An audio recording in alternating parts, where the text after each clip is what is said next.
One Bihari लाल की जय। तो बैसाख मातम चल रहा है।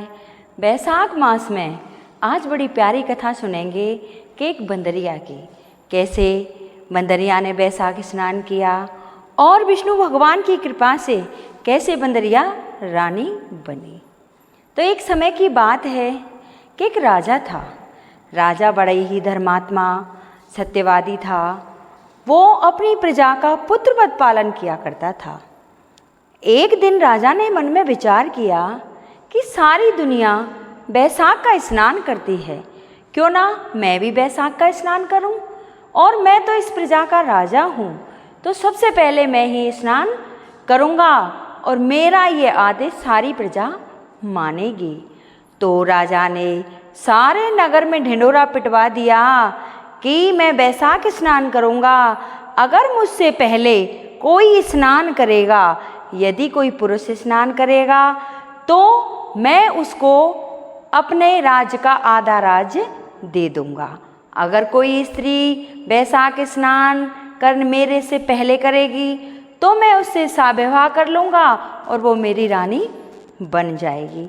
तो ये ढिंढोरा चारों तरफ पिटवा दिया और बैसाख मास चालू हुआ और राजा बैसाख स्नान करने के लिए चला।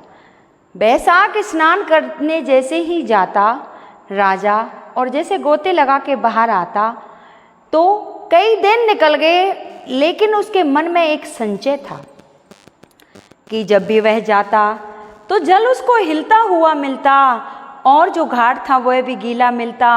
राजा ने अपने पहरेदारों से कहा कि इतनी सख्ताई बढ़ा दो कि देखो मुझसे पहले कौन स्नान करने के लिए आता है। तो राजा ने पहरेदार बढ़ा दिए और पहरा देने लगे, सारी सारी रात पहरा देते। लेकिन जब राजा आता स्नान करने के लिए और उसको घाट भी गीला मिलता और जल हिलता हुआ मिलता, राजा सोचता कि पता नहीं कौन है, वो मुझसे पहले स्नान करके चला जाता है और मेरा तो क्या करूं, समझ में कुछ बात नहीं आती। लेकिन उसे क्या पता था, ऊपर एक पीपल का पेड़ था और उस पर एक बंदरिया बैठी रहती थी। राजा से पहले ही आती, डुबकी लगाती और उसी पेड़ पर चढ़ जाती।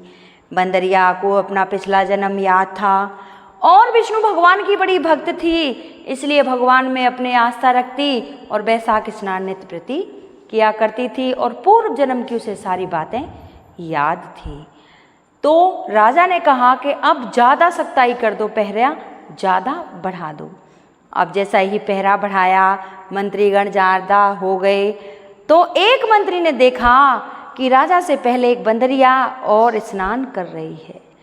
मंत्रियों ने मिलके, सिपाहियों ने उस बंदरिया को पकड़ लिया, पकड़ के एक पिंजरे में कैद कर दिया और राजा साहब को वहाँ बुलाया और राजा साहब से कहा कि राजा देखो जी, आपसे पहले ये बंदरिया स्नान करके यहाँ से चली जाती है।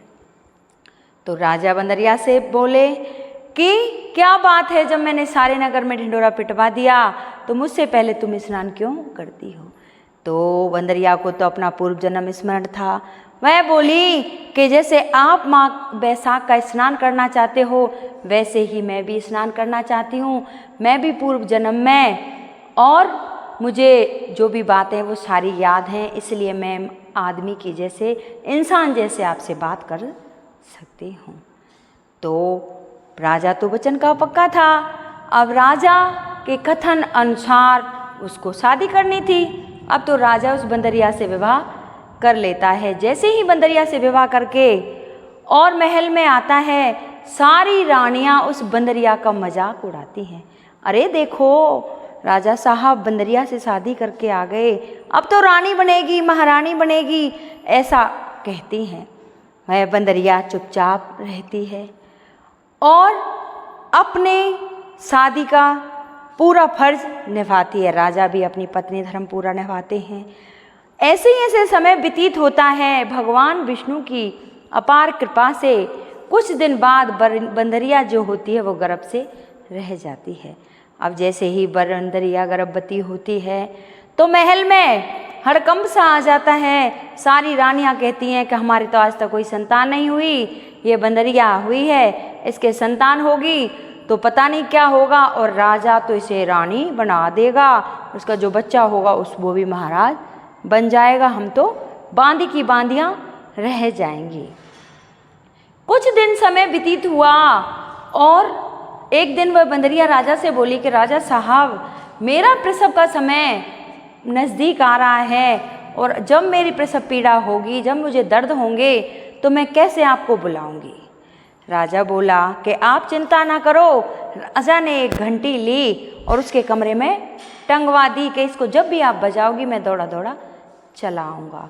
तो रानियाँ तो उससे चिढ़ती थी। रानियाँ बोली कि अरे बंदरिया, ये घंटी क्यों लगाई हुई है।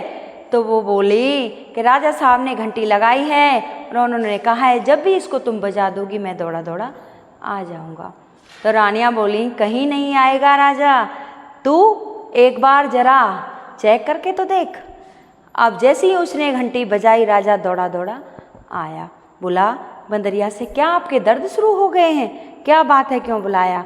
बंदरिया बोली कि मैंने तो महाराज आपको इसलिए बुलाया कि इस घंटी को बजाने से आप यहाँ आओगे या नहीं।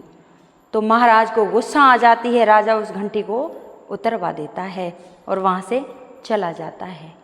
अब तो जैसे ही समय बीता, उसे प्रसव पीड़ा चालू हुई, दर्द चालू हुए।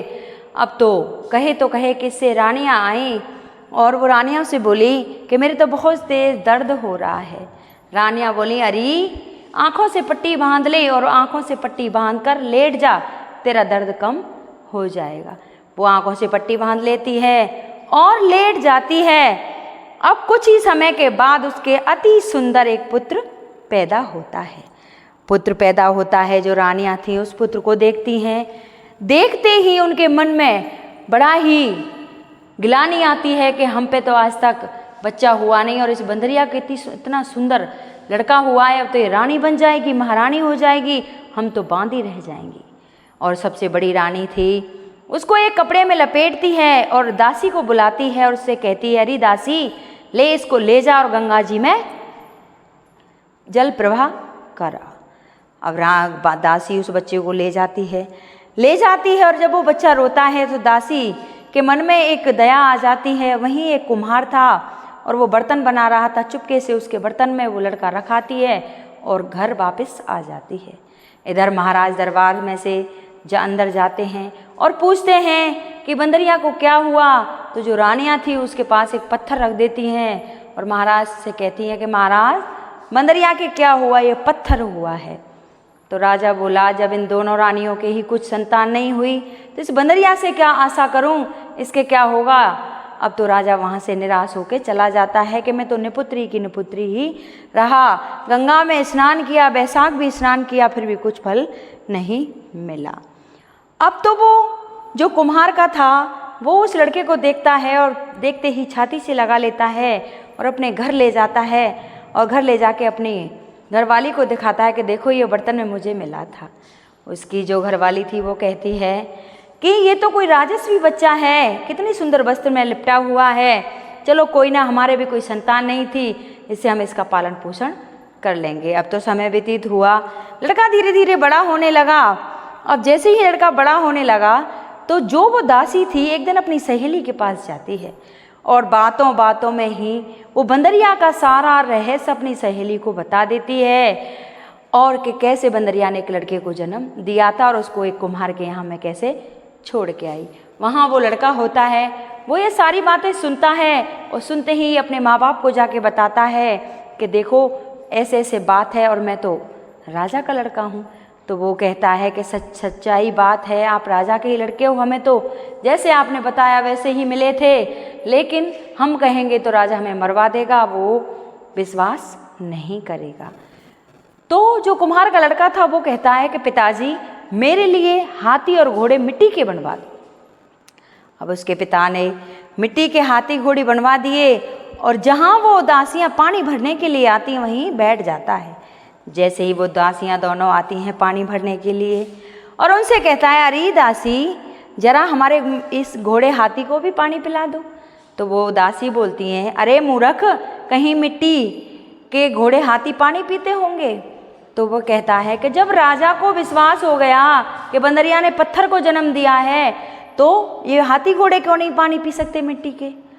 तो अब वो कांप जाती है ये सारी बातें और जाके और वो दरबार में राजा को बताती है। राजा को जब ये बातें पता चलती हैं तो वो अपनी रानियों को बुलाता है और कहता है कि आपने बंदरिया के बच्चा होता देखा? तो रानी कहती है कि हाँ जी, हमने देखा, पत्थर ही हुआ था। तो वो कुम्हार को बुलाता है और उनको देश निकाला दिलवा देता है कि तुम तो झूठ बोलते हो और यहाँ से चले जाओ। कुम्हार कुम्हारिन जाके और एक वन में रहने लगते हैं, वहीं एक झोंपड़ी बना लेते हैं और वहीं रहना शुरू करते हैं। कुछ दिन व्यतीत होता है। वो लड़का एक दिन सोचा कि कोई ना कोई कलाकारी ऐसी की जाए जिससे मैं फिर दोबारा से वहीं पहुंच जाऊं। तो एक दिन वो लड़का और एक पीपल के पेड़ पर चढ़ जाता है, नीचे आग जला लेता है और वहीं बैठ जाता है। तो गांव में से कुछ लड़कियां जाती हैं और लकड़ियां काटने के लिए, वहाँ लकड़ियां काटते काटते उन्हें प्यास लगती है और वो लड़के से कहती हैं, अरे लड़के, हमें पानी पिला दे। लड़का कहता है कि मैं तुम्हें पानी तो ज़रूर पिला दूंगा, लेकिन जो मैं कहूँगा वही आपको करना होगा, तब तो पानी पिला सकता हूँ, नहीं तो नहीं। कि क्या करना होगा? कि ये मेरा गमछा है, मैं आगे आगे चलूँगा, तुम मेरे पीछे पीछे चल देना। अब तो वो गमछा पकड़ के लड़का आगे आगे और वो पीछे पीछे धीरे धीरे 7 परिक्रमा लगा लेती हैं और जब 7 परिक्रमा पूरी हो जाती हैं तो उनको वो पानी पिला देता है। अब पानी पिला के जो ही वो अब लड़कियां अपने घर आती हैं तो ये सारा हाल अपने माँ बाप को बताती हैं। माँ बाप राजा के दरबार में जाते हैं, त्राहिमाम करते हैं। राजा कहता है कि क्या हुआ? कि हमारे साथ बड़ा ही गलत हुआ है कि ऐसे ऐसे एक जंगल में लड़का था और उसने हमारी लड़कियों का गमछा पकड़ा दिया और आगे आगे आप चला था और पीछे से वो चला था। वहाँ राज पुरोहित को भी बुलाया जाता है। पुरोहित कहता है क्या पीपल के पेड़ के नीचे आग भी जल रही थी? कि हाँ। कि अरे इनकी तो शादी हो गई। अब तो राजा सारी सेना सहित वहीं उसी वन में जाता है। वन में पहुंचकर उस लड़के से कहता है कि तूने गमछा पकड़ के इनसे शादी की थी? तो वो कहता है कि हाँ जी। तो अब ये तेरी पत्नियां हो गई हैं, तू इनको यहीं राख। वो कहता है कि मैं तो खुद वन में रहता हूँ, मैं इनको कैसे राखूंगा और मैं इनको कैसे राखूंगा, यहाँ मेरे रहने के लिए कोई जगह नहीं है, तो मैं क्या करूँ? राजा कहता है कि ये बात तुझे पहले सोचनी चाहिए थी, लेकिन अब क्या करें, मैं तेरे लिए अच्छा सा घर बनवा दूंगा। अब राजा उसके लिए बहुत बढ़िया घर बनवा देता है। वहाँ वो रहने लग जाते हैं। कुछ समय व्यतीत होता है।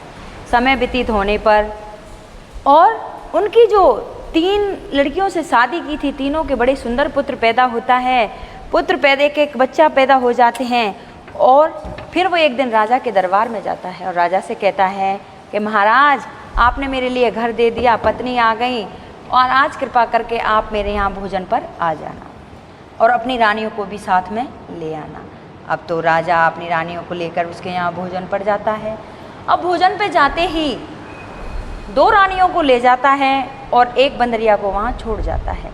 अब वो कहता है लड़का कि आप सबसे छोटी रानी थी, उसको क्यों नहीं लाए? वो कहता है वो बंदरिया है, घर से बाहर निकलती नहीं है, इसलिए उसको हम नहीं लाए।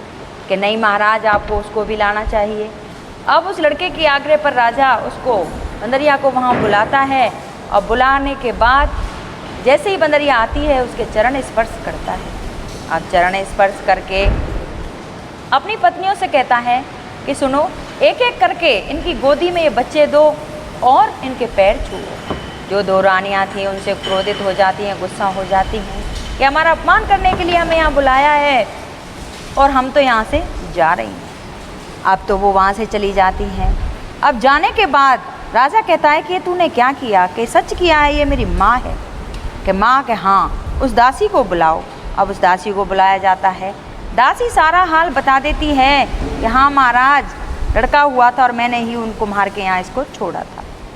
अब तो राजा उनको महल में ले आता है। महल में ला कर के और उन रानियों को दंड देता है और उनको राज तिलक, उस लड़के का राज तिलक कर देता है। अठाट बाट से रहने लग जाते हैं। हे वैशाख महाराज, हे विष्णु भगवान, जैसे इस बंदरिया को आपने रानी बनाया, वजह से भी मेरी कथा सुने हुंकारा भरे सभी की मनोकामना पूर्ण करना, वारे नारे करना भंडारे भरना। और सबके घर में सुख समृद्धि देना। अगर मेरी कथा किसी को अच्छी लगी हो तो कृपया लाइक सब्सक्राइब करें, कमेंट में जय विष्णु भगवान की जरूर बोले। बोल विष्णु भगवान की जय।